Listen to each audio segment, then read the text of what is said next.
My girlfriend texted, "Don't freak out, I lost your laptop. My ex borrowed it for a project, and now he can't find it." I replied, "No problem, I'll handle it." 2 days later, I made a few calls, filed a quick report, and waited. When her ex got a visit from the police and a $10,000 fine he couldn't explain, she finally texted, "What did you do?" "I'm 29, male, work in IT security consulting, been with Sarah for about 18 months. Things were solid, or so I thought. We'd moved in together 4 months ago, split rent on a decent 2-bedroom downtown. She's a graphic designer, works freelance mostly, uses her own MacBook for everything. I had a custom-built Dell workstation for my actual work, but I also kept a personal laptop, a newer HP Spectre, that I used for side projects, some light gaming, personal files. Nothing classified, but it had my tax documents, some cryptocurrency wallet backups, passwords stored locally in an encrypted folder, and about 3 years of personal photos and videos. Family stuff, vacation pictures, things I couldn't replace. The text came on a Tuesday afternoon around 2 p.m. I was in the middle of a client meeting when my phone buzzed. I glanced down, saw Sarah's name, figured it was something normal. Sarah. "Don't freak out, I lost your laptop. My ex borrowed it for a project, and now he can't find it." I stared at that message for a solid 10 seconds. Her ex.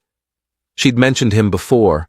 Marcus, 31, works in marketing or advertising or something vague like that. They'd dated for 2 years, broke up about 8 months before Sarah and I got together. She said it ended mutually, stayed friendly, no drama. I'd never met him, never had a reason to care. She'd mention him occasionally, ran into him at a coffee shop, saw his Instagram post, that kind of thing. I never thought much of it because I trusted her. But now he had my laptop. Or had it. Past tense. Me. "Why did your ex have my laptop?" Sarah. "He needed to borrow one for a presentation. Mine's been acting weird and you weren't home. I'm really sorry, babe." Me. "When did you give it to him?" Sarah. "Like 5 days ago? He said he'd return it Sunday, but now he's saying he can't find it. I'm so sorry. 5 days. She'd given my personal laptop to her ex-boyfriend 5 days ago and was only telling me now because he'd lost it." Me. "No problem, I'll handle it." I didn't text anything else. Finished my meeting on autopilot, drove home early. Sarah wasn't there. She had a client meeting across town, wouldn't be back until evening. I sat at the kitchen table and just thought it through. The apartment was quiet, except for the hum of the refrigerator. I made coffee, sat there drinking it, staring at my phone. First, why would she give him my laptop without asking? We lived together. She could have called, texted, waited for me to get home. Second, 5 days ago was Thursday. I'd been home that evening. I specifically remembered working on my desktop in the spare room while she watched something in the living room. She could have asked. Third, Sunday came and went. It was now Tuesday. 2 days of him not finding it, and she only told me when I guess she couldn't avoid it anymore. Something felt wrong. Not just the laptop, the whole situation. Why was she so comfortable giving him my stuff? Why wait so long to tell me? I opened my laptop tracking app. I'd installed Prey on all my devices years ago, old habit from working in security, checked the dashboard. Last ping was Saturday afternoon, 3:47 p.m., at an address I didn't recognize. Residential area, about 20 minutes away. I screenshotted everything, saved the coordinates, pulled up Google Maps. Street view showed a decent apartment complex, newer construction, probably expensive. Not the kind of place someone who needs to borrow laptops usually lives. Then I called my buddy Jake, who's a cop. Not a detective, just patrol, but he knows people and he knows procedure. "Jake, I need advice. Someone borrowed my laptop and won't return it. What are my options? You got proof it's yours? Serial number, receipts?" "Yeah, all of it. Plus it's got tracking software. Last known location and everything." "File a police report. If it's worth over $1,000, that's felony theft in this state, especially if they're refusing to return it. You got texts or anything showing you asked for it back? Working on that part. Get it in writing. Text them, ask for it back clearly. If they refuse or ignore you, file the report. Bring all your proof. We'll take it from there. And listen, if you've got tracking data showing where it is, bring that too. Makes our job easier. I thanked him and hung up. Then I texted Marcus. I'd gotten his number from Sarah's phone months ago. Not snooping. She'd left it unlocked on the counter once, and I saw his contact when she got a message from him. Saved it without thinking much of it at the time. Now I was glad I had. Me. Hey Marcus, this is Sarah's boyfriend. She mentioned you borrowed my laptop last week. I need it back by tomorrow. Can you drop it off, or should I pick it up? No response. I waited 3 hours, checked my phone every 15 minutes like an idiot. Sarah came home around 6:30, immediately started apologizing, said Marcus was looking everywhere for it, maybe left it at his office or a friend's place. She was sure it would turn up. She seemed nervous, talking fast, not quite meeting my eyes. Why didn't you ask me before giving it to him? You weren't home and he really needed it. I didn't think it was a big deal. It's my laptop, Sarah. My personal stuff is on there. I know, I'm sorry. I'll pay for a new one if he can't find it. I'll give you the money this week, I promise. It's not about the money. She got quiet. We ate dinner in silence. Leftover pasta she reheated. I kept checking my phone. Marcus never replied. Sarah kept glancing at me, opening her mouth like she wanted to say something, then closing it again. The tension was thick enough to cut. Wednesday morning, still nothing. I texted him again at 9 a.m., right when I got to my office. Me. Marcus, I need a response. Do you have my laptop or not? 2 hours later. Don't have it, man. I told Sarah already. Think I left it somewhere, I'm looking. Me. Where did you last have it? No response. I waited until 5 p.m. Nothing. Thursday morning, I went to the police station during my lunch break. Brought my receipt from when I bought the laptop 2 years ago, the serial number I'd photographed and kept in my files, screenshots of the tracking data showing the last location, and the text exchange with Marcus. Filed a report for theft of property over $1,000. The officer taking the report was professional, typed everything up on his computer, asked detailed questions about when I'd last seen it, when Sarah gave it away, everything. Just so you know, he said, if it's worth over $950 and he's refusing to return it, that's grand theft. That's a felony charge here. We'll send an officer to his address to retrieve it or issue a citation. Could take a few days to process, but someone will follow up. Understood. I just want my property back. We'll do our best. Keep your phone on in case we need more information. I didn't tell Sarah I'd filed the report. She kept apologizing throughout the week, kept saying Marcus was working on it. Maybe he'd find it this weekend. Maybe he left it at a restaurant. Maybe someone took it by accident. Her excuses were getting more elaborate. I just nodded, said, okay, acted like I believed her. Update 1. Saturday afternoon, I was grocery shopping when my phone rang. Unknown number. I answered in the produce section. Is this? The voice checked my name. Yeah, hi, this is Officer Chen with Metro PD. We went to Marcus Holloway's address regarding your stolen property report. He wasn't home, but we left a notice on his door. We also ran his record through the system. He's got an outstanding warrant from 2 years ago, failure to appear on a previous theft charge never resolved. We're coordinating with county to bring him in. Just wanted to keep you updated. I stood there holding a bag of apples. A previous theft charge? Yeah, retail theft from a department store. He skipped his court date back in 2023. It's been sitting inactive, but now that we've made contact through your case, it's active again. He'll need to turn himself in or we'll pick him up next time we see him. Separate from your case, but thought you'd want to know the kind of person you're dealing with. We'll keep trying to recover your laptop. Thanks, officer. I appreciate the update. I hung up and just stood there. Sarah's ex had a theft record and an active warrant now, apparently reactivated because the cops went looking for him about my laptop. I finished shopping on autopilot, drove home, put everything away. Sarah came home an hour later. She looked upset, phone in her hand, face flushed. Marcus called me freaking out.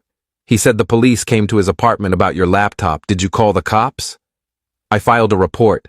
It's stolen property. Are you serious? He's looking for it.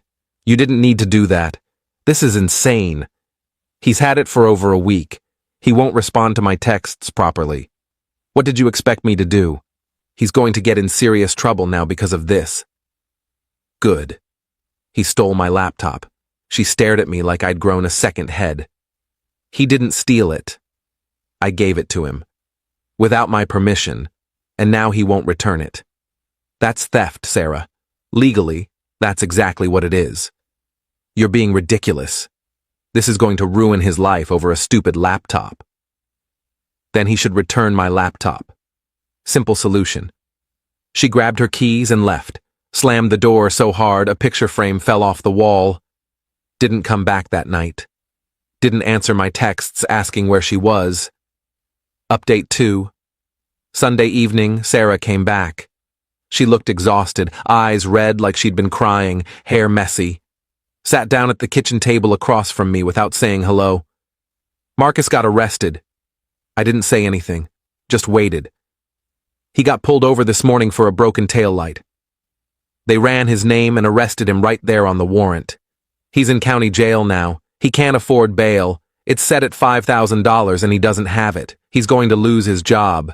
They won't hold his position if he doesn't show up Monday. Where's my laptop? She looked at me like I'd slapped her. Are you kidding me? That's all you care about? Where is it, Sarah? I don't know. He really doesn't know where it is. He's been looking everywhere. That's his problem. Why are you being like this? This is so out of proportion. It's just a laptop. It's just a thing. His life is falling apart. No, it's not just a laptop. It's my property, my files, my privacy, my memories, and you gave it to someone without asking me, and now he's pretending he lost it. He's not pretending. Why would he lie about that? What would be the point? Sarah, he has a previous theft charge. The cops told me when they ran his record. Did you know that? She went pale, looked down at her hands. That was years ago. It was a mistake. You knew? He told me about it back when we were dating. He made a dumb mistake when he was younger, took something from a store, got caught. It doesn't mean he's a thief now. People change. He stole my laptop. He didn't. Oh my God, you're insane. You filed a police report and got him arrested, and now he's in jail, and you don't even care about what happens to him. I care about getting my property back. That's it. She stood up, chair scraping loudly. I can't do this. I can't be with someone who's this vindictive and cold. Then leave. She packed a bag, just threw clothes in randomly, grabbed her toiletries from the bathroom, went to stay with her friend Michelle. Didn't hear from her for 2 days. The apartment felt empty and quiet. Update 3. Tuesday afternoon, I got another call from Officer Chen. Quick update. We got a search warrant for Holloway's apartment approved this morning. Went in with 2 other officers. Found your laptop in his bedroom closet, in a backpack under some clothes and shoes, hidden pretty deliberately. We're processing it as evidence right now, but you'll get it back within the week. Also, the DA's office is reviewing charges. Since the property value exceeds $950 and we have evidence he knowingly kept it and lied about its location, they're considering felony theft charges. He'll have a hearing in a few weeks once he posts bail or gets a public defender. Wait, you found it? In his apartment? Yeah, not lost, hidden. Pretty clear he knew exactly where it was. We took photos, documented everything. You'll get a copy of the report. Thank you, officer. Seriously. He hung up. I sat there for a minute, then texted Sarah immediately. Me. Police found the laptop. It was hidden in his closet. She didn't respond for hours. I went about my day, worked, came home, made dinner. Finally, around 8 p.m. Sarah. What? Me. They searched his place with a warrant. It was in his closet, in a backpack, hidden under clothes. He didn't lose it. He kept it. Sarah. That doesn't make sense. Why would he do that? Me. He lied to you. To both of us. 3 dots appeared and disappeared for what felt like forever. Then, Sarah, I need to talk to him. Me. He's in jail. No response after that. I tried calling once, went straight to voicemail. Final update. It's been 3 weeks now. Marcus took a plea deal, pled guilty to misdemeanor theft instead of the felony, paid a $2,500 fine, got 2 years probation, and had to pay restitution for my laptop, $1,200, which I ended up donating to a charity that gives computers to kids. His prior warrant was also resolved as part of the deal, but it added another $3,000 in fees and fines. Then there was his bail bondsman fee, lawyer costs. A public defender could have been free, but apparently he hired someone private thinking it would help. All in, he was out over $10,000 by the time everything was settled. Sarah found out the details through mutual friends. She finally texted me last Friday night. Sarah, what did you do? Me. I filed a police report for my stolen laptop. That's it, Sarah. He lost his job. He's broke. His life is ruined. Are you happy now? Me. He stole my laptop and lied about it repeatedly. Actions have consequences. Sarah. I can't believe I ever thought you were a good person. Me. I can't believe you gave my laptop to your ex without asking and then defended him when he lied to both of us. I can't believe you chose him over me. Sarah. He made a mistake. Me. He committed a crime. There's a difference. She blocked me after that. Moved out completely the following week while I was at work. Took all her stuff, left her key on the counter with no note. Didn't say goodbye. Her friend Michelle sent me a text saying she'd gotten everything and I shouldn't contact Sarah anymore. I didn't plan to. I got my laptop back last Tuesday. Everything was intact. He'd apparently tried to factory reset it, but didn't know about the BIOS password I'd set, so nothing was erased. My files were fine, encrypted folders untouched, photos still there. It was like he'd barely used it, just kept it. Haven't heard from Sarah since she blocked me. Mutual friends say she and Marcus are talking again, that she's been visiting him, helping him figure out his probation requirements. I honestly don't care anymore. I'm looking at studios closer to my office. Fresh start. Edit 1. Some people asked why I didn't just ask him nicely first. I did. I texted him twice asking for it back. He ignored me the first time and lied the second time saying he didn't have it when it was literally in his closet. I gave him multiple chances. Edit 2. Yes. I know $10,000 sounds high for a misdemeanor. It wasn't just the fine, it was his lawyer fees, around $3,500, the bail bondsman, 10% of $5,000, restitution to me, plus the old warrant fines that got activated when they ran his record. He basically had to pay for 2 separate legal issues at once. Edit 3. For those saying I'm heartless, he had my laptop hidden in his closet and lied repeatedly to both me and Sarah about it. If he'd just returned it the first time I asked, none of this happens. I didn't ruin his life. He did that himself when he decided to steal and lie.